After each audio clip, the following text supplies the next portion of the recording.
주님께서 가르쳐 주신 기도를 함께 드리시겠습니다. 하늘에 계신 우리 아버지여, 이름이 거룩히 여김을 받으시오며 나라가 임하시오며 뜻이 하늘에서 이루어진 것 같이 땅에서도 이루어지이다.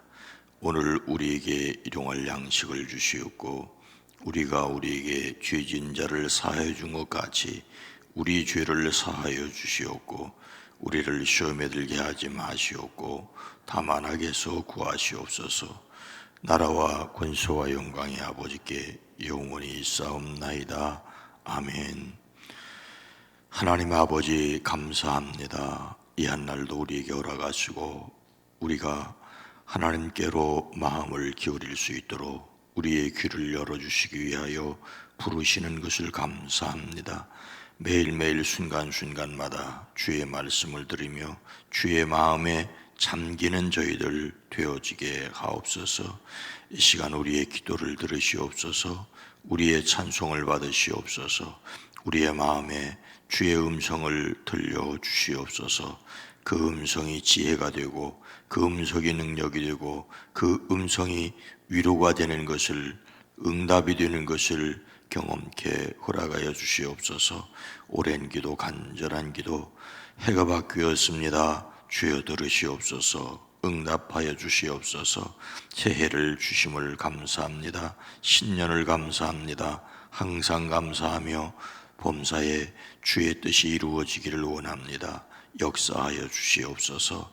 주님, 새로운 일을 시작하게 허락하시되 우리의 가정에서, 우리의 일터에서 주님이 역사하시는 것을 경험케 하시고 어제 그냥 하던 그 일이랄지라도 새로운 마음과 각오로 시작하여 새해가 되어지게 하옵소서. 우리를 구원하시는 예수님의 이름으로 간절히 기도드리옵나이다. 아멘. 찬송가 80장, 천지에 있는 이름 중 찬송가 80장입니다. 천지에 있는 이름 중 귀하고 깊은 이름, 준하시기 전 지으신 그 주의 이름 예수.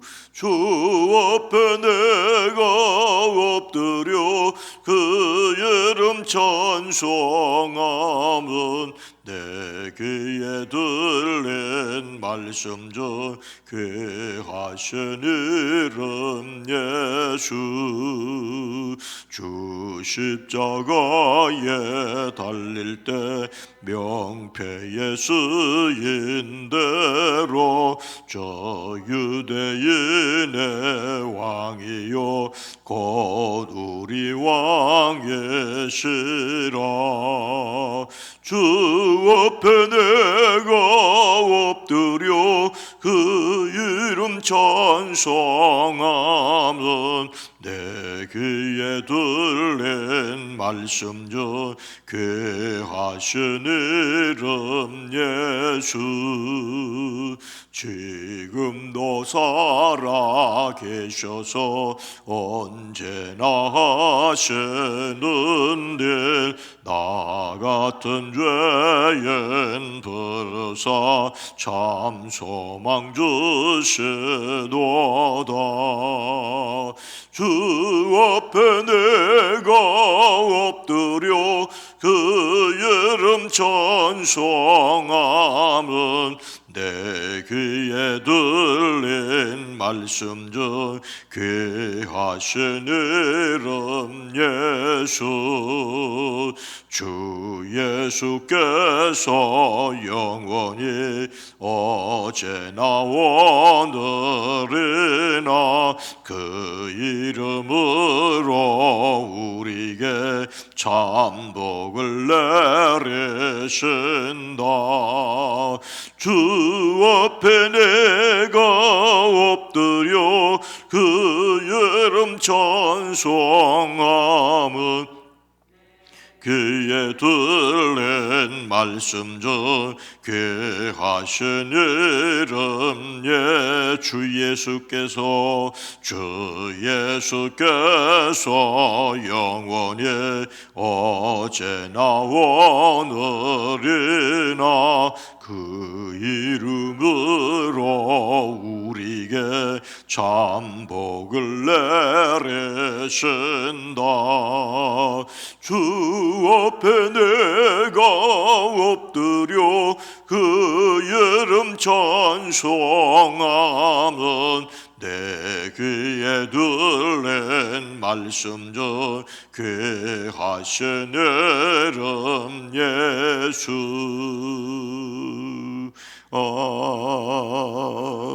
아멘.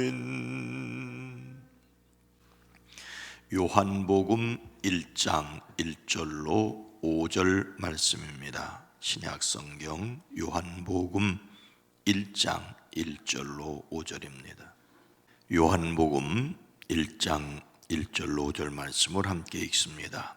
태초에 말씀이 계시니라. 이 말씀이 하나님과 함께 계셨으니 이 말씀은 곧 하나님이시니라. 그가 태초에 하나님과 함께 계셨고 만물이 그로 말미암아 지은 바 되었으니 지은 것이 하나도 그가 없이는 된 것이 없느니라. 그 안에 생명이 있었으니 이 생명은 사람들의 빛이라. 빛이 어둠에 빛이 돼 어둠이 깨닫지 못하더라. 아멘. 오늘 하루도 이 한 주간도 예수 그리스도로 말미암아 행복하시기를 주의 이름으로 축복합니다. 우리는 영화 벤허의 원저자인 웰레스에 대한 이야기들을 알고 있습니다. 그의 극적인 변화를 강조하기 위하여 과장되게 알려진 점도 있지요. 그는 처음부터 무신론자이거나 반기독교적인 성향의 인사는 아니었습니다.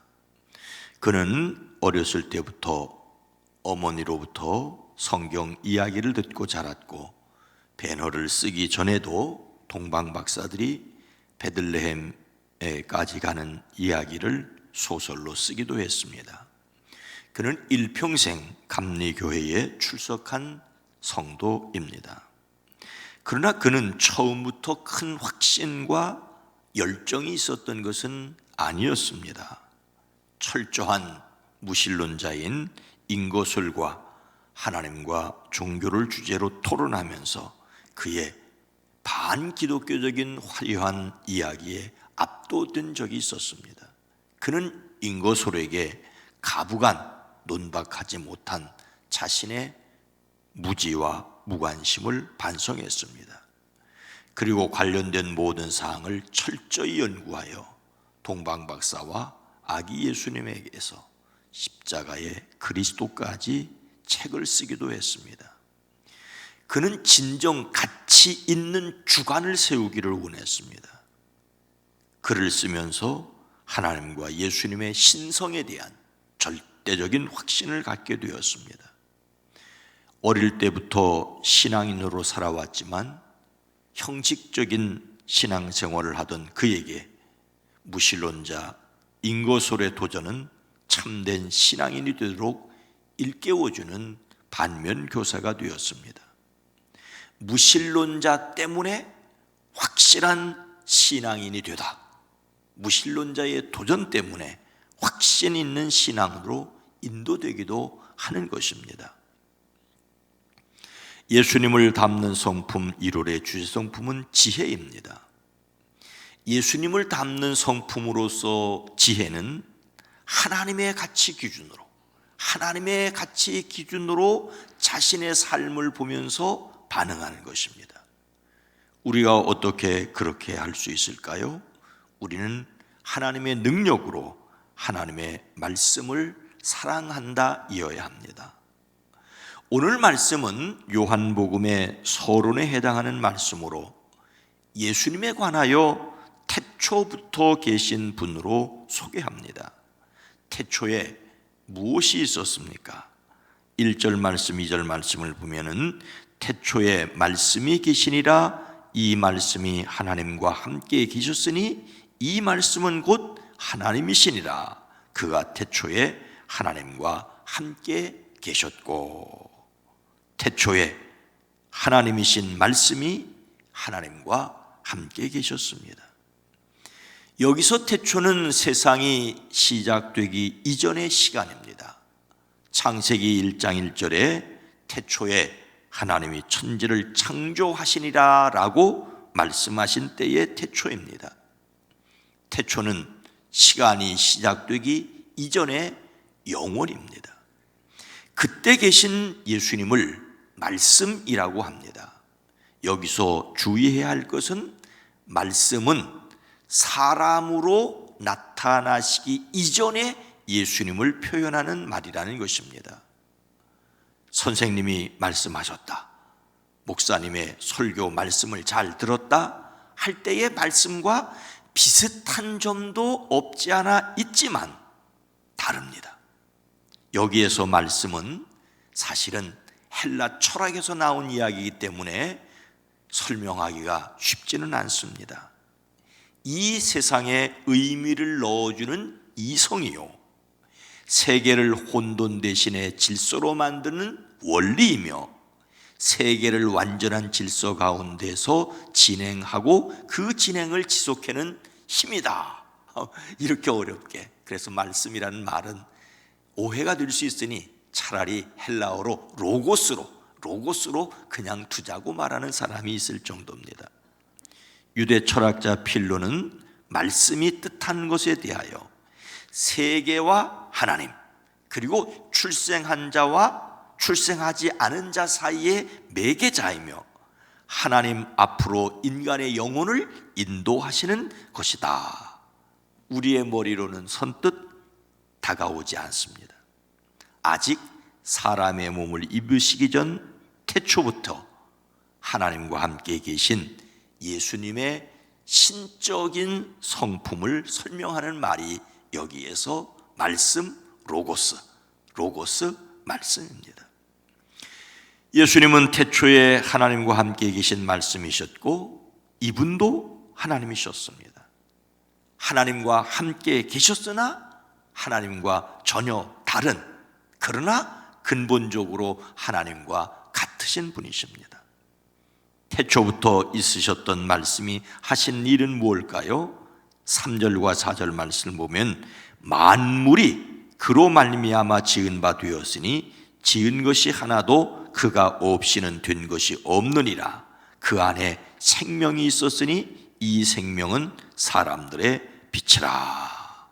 태초부터 있으신 말씀은 창조하시고 사람에게 생명의 빛이십니다. 마태복음에서 예수님의 이야기는 아브라함과 다윗의 후손으로 동정녀 마리아를 통하여 이 땅에 오신 아기에 관한 내용으로 시작합니다. 마가복음에서는 세례자 요한에게서 세례를 받으신 성인 예수님으로부터 시작합니다. 누가복음은 동정녀 마리아를 통하여 베들레헴에 태어나신 아기의 내용으로 시작하죠. 이렇게 마태, 마가, 누가복음에서 예수님은 땅에서 시작합니다. 그런데 요한복음은 땅에서 시작하지 않고 태초부터 계신 하나님으로, 창조의 하나님과 함께 모든 것을 창조하셨다는 내용으로 시작합니다. 그가 없이는 창조된 것은 하나도 없었다라고 창조주 하나님과 함께 세상을 만드신 분으로 소개합니다. 창세기에 하나님이 우리의 형상을 따라 우리의 모양대로 우리가 사람을 만들고라고 말씀하셨습니다. 우리라는 말은 최소한 한 명 이상이란, 2명 이상이란 말이죠. 그래서 여기에서 우리가 바로 하나님과 함께 계셨던 말씀이신 예수님이라고 우리는 믿고 있습니다. 태초부터 있었던 말씀 안에는 생명이 있었습니다. 이 생명은 사람들의 빛입니다. 여기서 생명은 죽음과 반대되는 것이지만 하나님과 그리스도 안에 있는 영원한 생명을 가리킵니다. 이 생명이 사람들에게도 영원한 생명을 주실 수 있습니다. 우리가 예수님을 믿음으로 생명을 얻었다는 말은 바로 이 하나님의 생명을 가지게 되었다는 것입니다. 예수님은 태초부터 말씀으로 계신 하나님으로서 사람들에게 생명을 주십니다. 하늘에서 오셨다가 하늘로 가신 예수님은 다시 하늘에서 오셔서 우리를 하늘로 이끌어 가십니다. 이 예수님에 대한 신앙을 자신의 신앙으로 고백할 수 있게 되기를 주의 이름으로 축복합니다. 그런데 이렇게 놀라운 말씀을 사람들이 어떻게 알 수 있을까요? 5절 말씀해 보니 빛이 어둠에 비추되 어둠이 깨닫지 못하더라. 태초부터 있으신 말씀을 사람들이 깨닫지 못하였습니다. 태초부터 말씀으로 계신 예수님은 하나님이시고 창조자이시고 생명이십니다. 그리고 빛이십니다. 이 말씀을 빛이라고 하시는 이유는 죄로 어두운 세상을 비추는 분이라는 것입니다. 그 빛이 어두움 속에서 비쳤습니다. 이때 세상은 공중권세를 잡은 사단에게 지배당하고 있는 어둠이었습니다. 문제는 빛이 비추되 깨닫지 못하였다는 것입니다. 빛이 어둠을 비추는데 어둠이 깨닫지 못했다는 것은 어둠이 그의 세상에서 세력을 가지고 지배하고 있었다는 것입니다.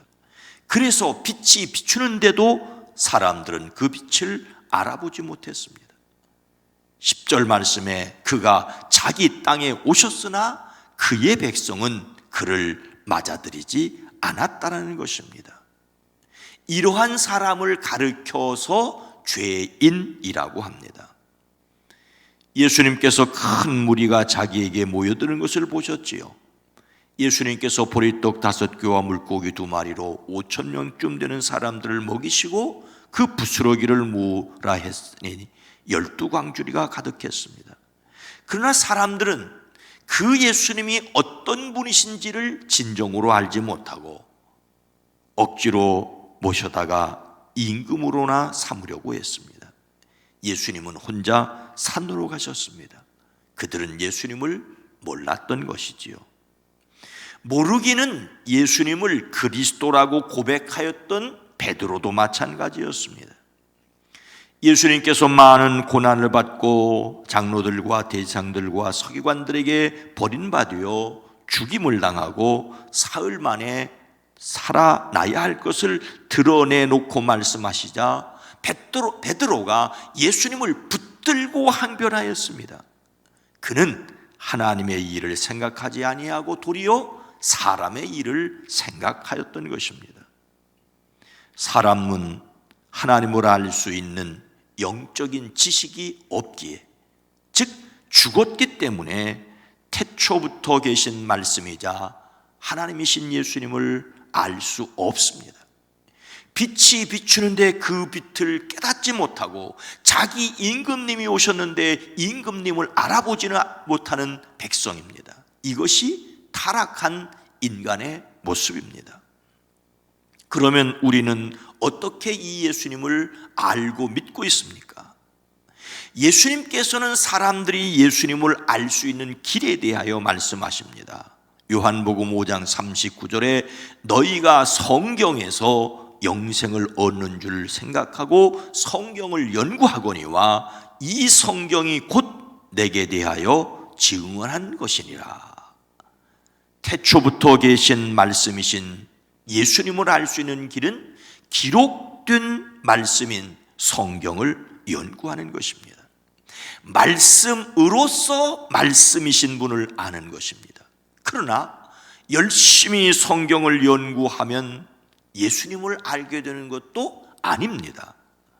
성경의 글자를 제 아무리 연구하여도 글자만 알고 글자가 가리키는 예수님을 믿지 못할 수도 있습니다. 그러면 어떻게 아는 것입니까? 예수님께서 말씀하십니다. 보혜사 곧 아버지께서 내 이름으로 보내실 성령, 그가 너희에게 모든 것을 가르치고 내가 너희에게 말한 모든 것을 생각나게 하리라. 또 말씀하시기를 내가 아버지께로부터 너희에게 보낼 보혜사, 곧 아버지께로부터 나오시는 진리의 성령이 오실 때에 그가 나를 증언하실 것이요. 우리는 또 다른 보혜사이신 성령님의 도움으로 기록된 말씀을 통하여 태초부터 계신 말씀이신 예수님을 알 수 있습니다. 부활하신 예수님께서 제자들을 향하여 숨을 내쉬며 성령을 받으라고 말씀하십니다. 성령이 강림하신 후에야 비로소 제자들은 예수님을 알고 예수님이 그리스도라고 생명을 내걸고 전도하였습니다. 성령님께서 가르쳐 주시는 말씀을 통하여 우리는 예수님을 제대로 알 수가 있습니다. 성경 말씀만 공부한다고 되는 것도 아니고 성경 없이 성령의 감동만 가지고 하면 흔들리게 됩니다. 성령을 의지하고 성경을 통하되 성령님의 인도하심으로 예수님을 더욱 깊이 알아가는 저와 여러분 모두가 되어지기를 주의 이름으로 축복합니다. 거룩하신 하나님, 자비로우신 주님, 성경의 글자에 매여 있는 것도 아니고 그렇다고 성경을 무시하는 것도 아니고 성령님의 가르침 속에서 성경의 말씀을 따라 예수님을 알아가는, 배워가는, 더욱 깊이 알게 되어지게 하옵소서.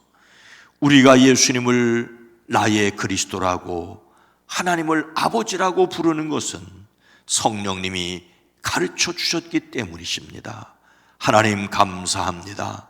그러나 우리가 믿는 신앙이 혼돈되는 것은 성경의 진리를 이해하지 못하기 때문이기도 합니다. 주여, 성경 말씀을 성령의 인도를 따라 성자 예수님을 바로 알아갈 수 있게 하옵소서. 진리의 말씀에서 흔들리지 않게 하옵소서. 주여, 오늘 한 해도 하나님의 말씀에 더욱 굳게 서서 이 말씀을 따라 우리의 삶도 영적으로 뿐만 아니라 지혜롭게 하옵소서. 예수님의 이름으로 간절히 기도드리옵나이다. 아멘. 주여, 성령 하나님, 성경 말씀을 잘 이해하고 예수님을 따라 살게 하옵소서. 기도합니다. 주여!